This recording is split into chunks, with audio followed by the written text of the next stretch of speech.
কদিন থেকে আলোচনার মূল কেন্দ্রবিন্দু ছিল সাবেক প্রধানমন্ত্রী শেখ হাসিনা পদত্যাগ করেছেন কিনা, তার পদত্যাগপত্র রাষ্ট্রপতির কাছে জমা হয়েছে কিনা। শেখ হাসিনা যে অডিও বার্তা অর্থাৎ ফোনালাপ ফাঁস হয়েছে দুইটা, তার মধ্যে একটাতে তিনি নিজেকে বাংলাদেশের প্রধানমন্ত্রী এখনও দাবি করেছেন এবং তিনি বলেছেন তিনি পদত্যাগ করেননি। তারপর থেকে আলোচনাটা আরও বেশি উস্কে গেছে এবং সেই আলোচনার প্রেক্ষিতে আজকে সাবেক প্রধানমন্ত্রী শেখ হাসিনার পদত্যাগপত্রটা সামনে এসেছে। কিন্তু পদত্যাগপত্র যখন সামনে এসেছে তখন সেটা রিয়েল নাকি ফেক সেই আলোচনা কিন্তু শুরু হয়ে গেছে।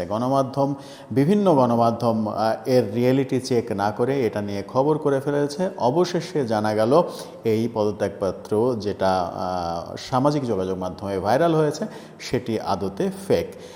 কিভাবে ফেক, কি ভুল আছে এখানে সেই আলোচনাই করব দর্শক। এই ভিডিওতে থাকবেন পলিটিক্স টিভির নিয়মিত আয়োজনে।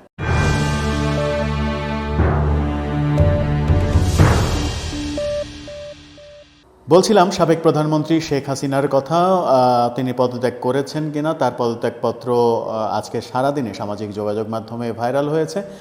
বিভিন্ন গণমাধ্যম এটা নিয়ে খবর করেছে। অবশেষে যেটা জানা গেল সেটা হচ্ছে যে এই পদত্যাগপত্রটি আসল না, এটা ফেক। পদত্যাগপত্রের যে ভাষা, সেই ভাষা আমার চোখে যখন পড়েছিল তখনই মনে হয়েছিল যে এই ভাষাতে সাবেক প্রধানমন্ত্রী শেখ হাসিনা নিজের কাঁধে সমস্ত অপরাধ নিয়ে, অপরাধ স্বীকার করে, অপরাধের দায় স্বীকার করে তিনি এই ভাষাতে পদত্যাগপত্র লিখবেন। সেটা শেখ হাসিনার যে ক্যারেক্টার বিন্যাস সেখানে বেশ অবাক হওয়ার মতো। কিন্তু পরবর্তীতে যখন বিকেল নাগাদ নিশ্চিত হওয়া গেল যে এটি ফেক, তখন আমার ওই ভাবনাটা বেশ পরিষ্কার হলো যে এই ভাষাতে আসলে শেখ হাসিনার পদত্যাগপত্র লেখার কথা নয়। কি ছিল সেখানে লেখা আপনারা অনেকেই পড়ে ফেলেছেন, তারপরেও খুব সংক্ষেপে একটু যদি বলতে চাই তাহলে তিনি বরাবর মহামান্য রাষ্ট্রপতি গণপ্রজাতন্ত্রী বাংলাদেশ সরকার বরাবরের উপরে তারিখ দেওয়া হয়নি, সেটা একটা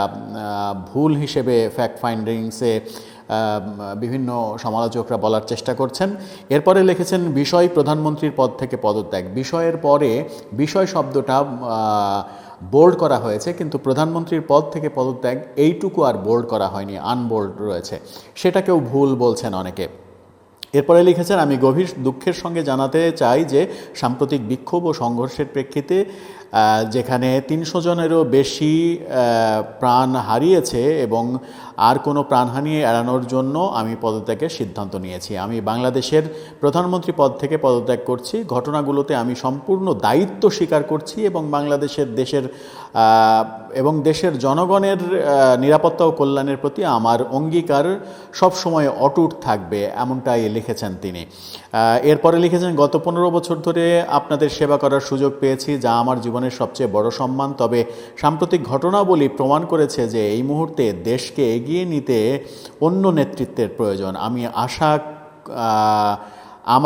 আমি আশা করি আমার পদত্যাগ বাংলাদেশের উন্নয়নের নতুন পথ খুলে দেবে এবং শান্তি পুনঃপ্রতিষ্ঠিত করবে। অর্থাৎ তিনি নিজেকে এই জায়গায় ছোট করছেন, ছোট করে তিনি লিখছেন এই কঠিন সময়ে আমার সরকার যা কিছু করেছে